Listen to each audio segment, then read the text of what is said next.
Hello and welcome back to another video on Respect and another edition of Collision Out of 10. And yeah, we're going to review the collision that we saw this week, because obviously there was some technical issues which meant the whole 2 hours of collision wasn't broadcast, and we've only seen an hour and 30 of it, so we're going to review that. And yeah, maybe we'll get to the other half an hour which we didn't see at some point. But yeah, a weird show, and not great for AEW to be having these issues. But we started things off with Anna Jay versus Megan Bayne. Alongside Penelope Ford was Bayne aside for a singles match against Jay, who had Harley Cameron. Bayne immediately scooped Jay up and put her in the corner and some shoulder thrusts and shots.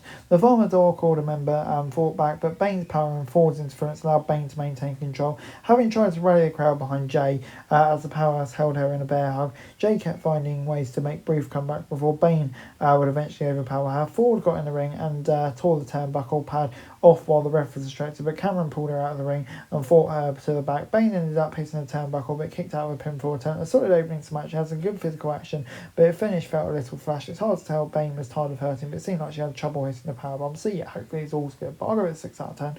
The second match was Carl Fletcher taking on Fox, and as usual, Don Callis was on commentary. As soon as the bell rang, Fletcher exploded out of the corner and hit a running kick to take Fox down. He stomped on him in the corner and taunted the crowd. Fox managed to get in a lot of offense, but the first half of the bout was almost Fletcher dominating. He looked as confident as he could be strutting around the ring. Fox is one of those guys who's capable of doing things that look impossible, but for some strange reason, his main role in AEW has been to put people over.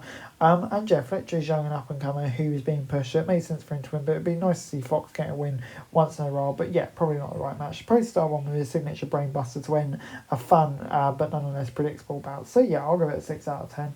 The next matchup was kind of random. Lance Archer, Trent Barretta and Rocky Romero of Don Callis family taking on Bandido, Rocky Romero and Brody King.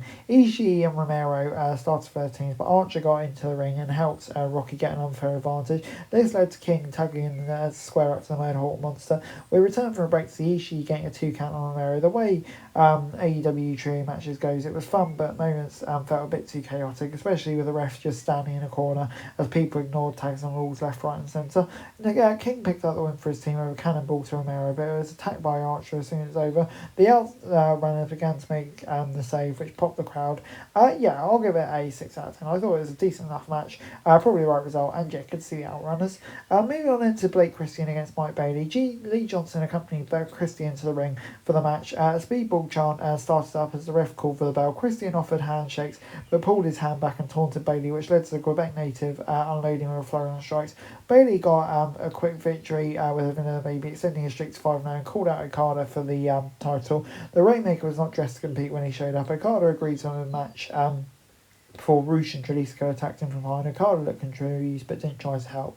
I'll give it a 6 out of 10. I think Okada versus Bailey is going to be a great match, building up to it, and yeah, another solid match, just making Bailey look strong in the process. We then got a street fight that took place between Keith and Big Bill as they took on Khan and Leona. Big Bill then brought a table to the ring right away, while the Gates of Agony carried trash cans and weapons to the ring with them. This immediately turned into a hard-hitting match as soon as they made contact. Khan put Keith through the table, and Bill had set up earlier, and Leona broke a pull cue over his own head to show Bill how tough he is. This was nothing pretty about this match, but that was by design. Unfortunately, matches like this are hard to judge because they rely so little on wrestling ability and focus on the more painful spots they can think up. We returned from a break to see Keith upside down in a trash can being dominated by the Gates of Agony, but Bill eventually helped his partner escape. The 7-footer found a brick and tried to maim Khan, but he missed and hit the ring. The owner then was hit in the head by Keith with a trash can. That he paid for that basically. The ending was very entertaining. Had a lot of memorable moments, and Keith and Big Bill got the victory. But both teams looked great. I'm gonna give it a 7 out of 10. Yeah, I thought a big win for Keith and Bill. But I also thought the Gates of Agony looked pretty strong in defeat as well. So yeah, I thought it worked well.